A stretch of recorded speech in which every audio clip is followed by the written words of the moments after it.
목소리가 또 이렇게 은혜롭게 울리고 있습니다. 네, 산신령 같은 느낌이 들긴 하고.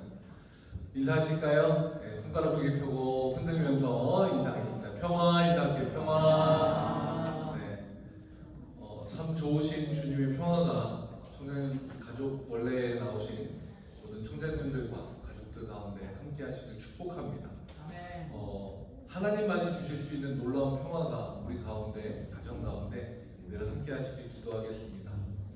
오늘 함께 나눌 하나님의 말씀 보도록 할 텐데요. 출애굽기 20장 12절 말씀입니다. 출애굽기 20장 12절의 말씀이고요. 다 같이 앞에 있는 화면 보시고 한 목소리로 읽겠습니다. 시작. 내 부모를 공경하라. 그리하면 내 하나님 여호와가 내게 준 땅에서 내 생명이 길리라. 아멘. 오늘은 10계명, 5계명에 대해서 같이 이야기를 나눌 텐데요. 미리 말씀을 드리지만 분량 조절에 실패를 했습니다. 오늘 말씀이 엄청나게 길다 뭐 이런 얘기가 아니고, 제가 원래 한번 할 때 계명을 2계명씩 이렇게 했었잖아요. 근데 사실 그때도 제가 조금 말씀 하나하나, 계명 하나하나 조금 더 많이 나누고 싶은데 2계명씩 해야 된다라고 하는 이것 때문에 좀 쫓기듯이 계속 나눠왔었거든요. 근데 여기 5계명에 와서는 도무지 2계명을 짧은 시간 안에 넣을 수가 없어서 그 분량 조절을 좀 실패를 해서 오늘은 짧은 시간이지만 그래도 5계명에 대해서 같이 말씀을 좀 나누고 부모를 공경하라라고 하는 그 10계명의 말씀에 대해서 이야기를 나누겠습니다. 질문을 좀 드려볼게요. 여러분들은 부모이자 또 자녀이시잖아요. 부모님과의 관계가 원만 아시죠? 어려운 질문을 드렸나요? 사실 이게 여러분들이 주신 답이 제일 잘 맞는 것 같아요. 왜냐하면 저도 부모님과의 관계를 생각을 해보면 부분이 좀 달라요. 저한테는 아버지와 어머니가 조금 달라요. 아버지를 생각하면 그냥 눈물이 좀 나고 그립고 보고 싶고 막 그런 마음이 들어요.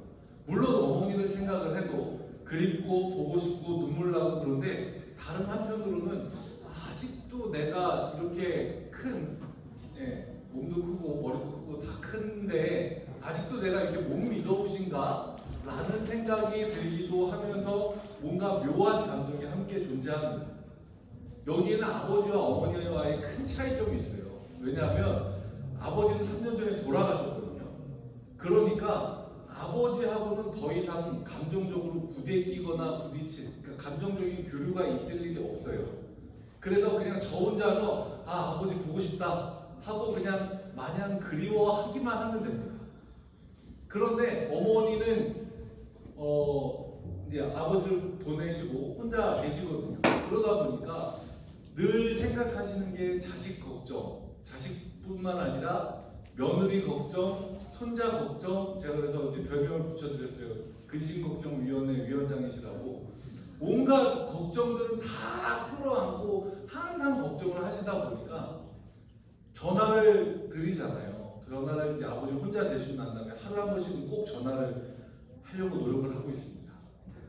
그냥 한다는 얘기는 아니고 노력을 하고 있는데, 한 번 이렇게 전화를 하면 어머니는 그동안 혼자 계시면서 쌓아놨던 걱정들에 대한 이야기를 계속 하시는 거예요. 그러면 이제 저는 그 이야기를 들으면서 아직도 내가 이렇게 못 믿어온가? 아들이 이렇게 큰데 장성했는데 아직도 이렇게 못 믿어오신가? 라는 그런 생각들이 들면서 어머니 좀 이렇게 잔소리를 조금 줄이셨으면 좋겠다, 이런 얘기를 좀 어렵게 돌려서 꺼내면 어머니 또 그게 또 좀 섭섭하시고, 그러면서 이게 또 약간 묘한 감정이 어머니와는 늘 있더라고요. 사람이 부모에 대한 생각을 가질 때 항상 그렇대요. 어떤 때는 한없이 그냥 그 품에 돌아가고 싶은 고향 같은 존재이면서, 다른 한편으로는 어떻게든 거기에서 조금 벗어나고 싶은 독립적인 그런 마음을 가지고 있대요. 그러니까 참 묘한 두 개의 감정이죠. 고향처럼 돌아가고 싶은 마음과 한없이 벗어나고 싶은 마음. 그 두 가지 마음이 부모를 생각을 할 때 사람이면 누구나 다 갖고 있다고 하더라고요. 성경에서 부모님에 대한 이야기를 할 때 탕자의 이야기를 하지 않을 수가 없는데요. 그림을 하나 보여드릴게요. 스케치 작품인데 이게 그냥 대충 손으로 찍찍 그리는 것처럼 보여도 그린 사람은 되게 유명한 사람입니다. 빛의 화가라고 불리는 누굴까요? 렘브란트라고 하는, 들어보신 거죠? 네, 들어보셨던 걸로. 빛의 화가 렘브란트라고 하는 사람이 이 탕자, 돌아온 탕자, 그래서 탕자가 돌아왔을 때 아버지가 안아주고 있는 그림으로 굉장히 유명한데, 그 그림 말고 이거는 유산을 받아가는 탕자를 스케치로만 한 게 작품으로 남아있는 거거든요. 근데 이 그림이 이 렘브란트라고 하는 작가의 그림을 보면 재미있는 요소들이 되게 많아요. 그래서 그 돌아온 탕자를 보면 아버지가 아들을 안 보고 딴 데를 보고 있고, 안고 있는 손도 왼손 오른손이 다르게 그려져 있어요. 그래서 그런 것들을 해석하는 게 아들의 잘못을 보지 않고 있는 아버지, 그리고 부드러운 손과 강한 손 두 손을 가지고 아들을 끌어안고 있는 아버지, 여러 가지 해석들이 많거든요. 그래서 이 스케치 안에도 그런 재미있는 모습들이 좀 보여집니다. 그래서 여기를 보면 아버지는 아무런 표정 없이 무언가 서류를 이렇게 하는 것처럼 보여요. 아마도 탕자가 아버지께 재산 분할을 요구를 했으니까 거기에 대한 서류를 하는 것처럼 보입니다. 그런데 둘째 아들, 그러니까 아버지 쪽으로 몸을 굽히고 있는 이 아들은 손 있는 데를 보면 아버지가 가지고 있던 펜을 자기가 뺐듯이 채가서 자기가 대신 급하게 이걸 빨리 하고 가고 싶은 마음, 이렇게 하고 있는 게 보입니다. 그리고 그 뒤편에 멀뚱하게 서 있는 사람은 형입니다. 유대 당시에 형은 모든 형제의 재산의 2배를 갖고 갔거든요. 그러니까 아버지 재산의 3분의 2를 형이 갖고 가는데, 이 형은 그게 다 자기 몫이에요. 그런데도 동생이 내 걸 조금이라도 더 채가지 않을까 하는 눈으로 쳐다보고 있고, 문 밖에는 이미 말이 떠날 준비를 마치고 기다리고 있어요. 어떻게든 이 아들은, 떠나는 둘째 아들은 아버지 손에서 이 일처리를 빨리 끝내고 말을 타고 떠나고 싶은 마음밖에 없고요. 첫째 아들은, 이 아들도 마찬가지로 아버지를 떠나는 동생을 걱정하거나 동생을 떠나보내는 아버지를 걱정하는 게 아니라, 아버지 남은 재산이 내 건데 저걸 더 갖고 가지 않을까라고 하는, 두 아들 다 그 누구도 아버지를 생각하지 않는 모습을 보여주고 있는 게 바로 이 그림입니다. 아버지는 아들들을 무척 사랑했지만 아들들은 아버지를 전혀 사랑하지 않는 모습을 보여줍니다. 근데 우리가 이 그림을 보면서 그런 생각이 들어요. 아버지는 큰 아들의 성격을 몰랐을까요? 그리고 작은 아들이 집을 떠나가면 고생한다는 걸 알지 못했을까요? 근데 왜 그냥 아들이 떠나도록 놔뒀을까요? 어떤 철학자는 이렇게 이야기를 합니다. 탕자의 비유를 들어서 떠나본 자만이 돌아올 수 있다 라고 하는 이야기를 합니다. 아이를 키우면서도 똑같지 않습니까? 저도 그런 적이 있는데요. 식탁 밑에 아이가 늘 기어 들어가더라고요, 어릴 때. 근데 나올 때 항상 모서리에 머리를 쿵 한 번씩 박아요. 그런데 그러다가 진짜 세게 박은 적이 있잖아요. 그 전에는 이렇게 쿵쿵 하다가 쿵, 진짜 이렇게 뭐 속된 말로 박 터지는 소리. 그리고 난 다음에는 얘가, 그 다음에는 자기가 알아서 머리를 숙이고 나오더라고요. 다쳐보면 위험한 줄 알고요. 떠나보면 집이 좋다는 사실을 알게 됩니다. 아버지의 마음도 마찬가지였을 겁니다. 둘째 아들을 떠나보내면서, 그리고 하나님의 마음도 마찬가지고요. 하나님은 우리가 하나님을 떠나서 방황하는 것까지도 허락해 주시는 거예요. 다만 돌아오면 언제든지 안아줄 준비를 하고, 아버지는 돌아오면 언제나 넉넉하게 안아주는 분이고, 어머니는 모든 상황에서 품어주시는 분입니다. 어머님의 몸이 참 신기한 게요, 사람의 몸은 면역체계로 몸을 지키고 있어요. 그래서 외부에서 뭔가가 들어오면 적극적으로 그것과 싸웁니다.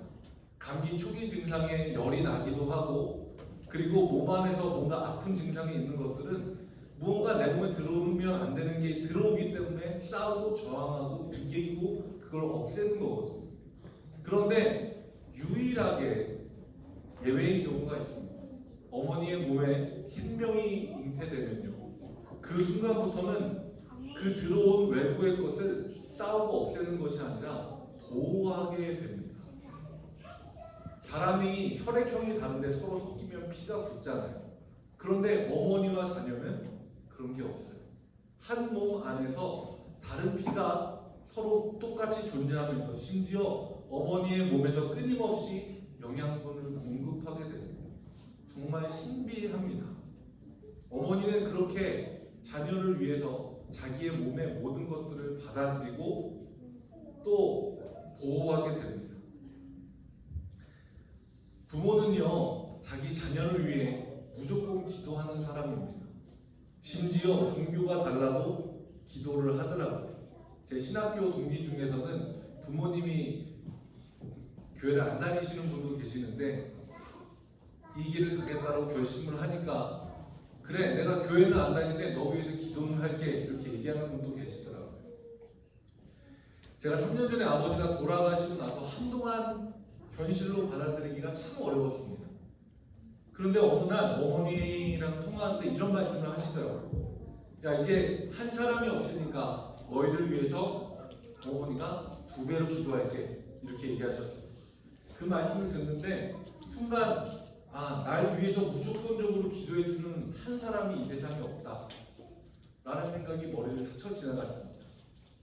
우리가 오늘 십계명, 출애굽기에 나오는 십계명의 말씀을 보았습니다. 너의 부모를 공경하라. 출애굽의 상황에서 보면은요, 무조건적으로 부모를 공경한다는 건 쉽지 않습니다. 약속의 땅까지 광야를 걸어가야 하는데 나이가 많이 드신 부모님 중에서는 스스로의 힘으로 걸을 수 없는 분도 계실 거고, 그리고 무언가 생산적인 능력을 가지고 가정에 도움이 되지 않는 부모님도 있었을 겁니다. 가는 것만이 목적이었던 그 상황에서 그런 부모님의 존재는 어쩌면 진처럼 느껴졌을 수도 있습니다. 그런데 십계명, 하나님의 말씀은 분명히 이야기합니다. 너의 부모를 공경하라. 왜냐하면요, 그 부모들이 출애굽의 모든 과정, 애굽에서의 힘든 과정들을 지나면서도 자녀들을 지켰고, 출애굽의 과정에서도 자녀들을 지키기 위해 양을 잡아 피를 발라서 자녀들을 지켰고, 그리고 그런 자녀들을 위해 지금은 아무런 능력이 없더라도 끊임없이 기도하는 사람이기 때문입니다. 실용과 실리를 추구하는 세상에서 아무 조건 없이 모든 걸 내어주고 더 많이 주지 못해 마음 아파하고 안타까워하고 미안해하는 분은 바로 부모님입니다. 이 부모님과 감정적인 교류를 할 수 있을 때 공경하고 사랑을 표현하고 한 번이라도 더 자신을 위한 진심을 담은 기도를 받을 수 있는 그런 청장년 가진 여러분들이 되시길 주님의 이름으로 축복합니다. 기도하겠습니다. 하나님, 부모를 공경하라는 주님의 말씀을 들었습니다. 우리가 부모님을 생각할 때 마냥 그리워할 때도 있고 때로는 벗어나고 싶을 때도 있으나, 하나님, 우리를 위해 끊임없이 기도하는 그 진심의 기도를, 또한 그 진심의 기도를 세상에서 드릴 수 있는 유일한 분들을 우리가 공경하고 사랑하며, 또한 그분들로부터 받아 내려온 신앙의 유산들을 우리가 함께 가지고 또한 우리 자녀들에게 물려주기 원합니다.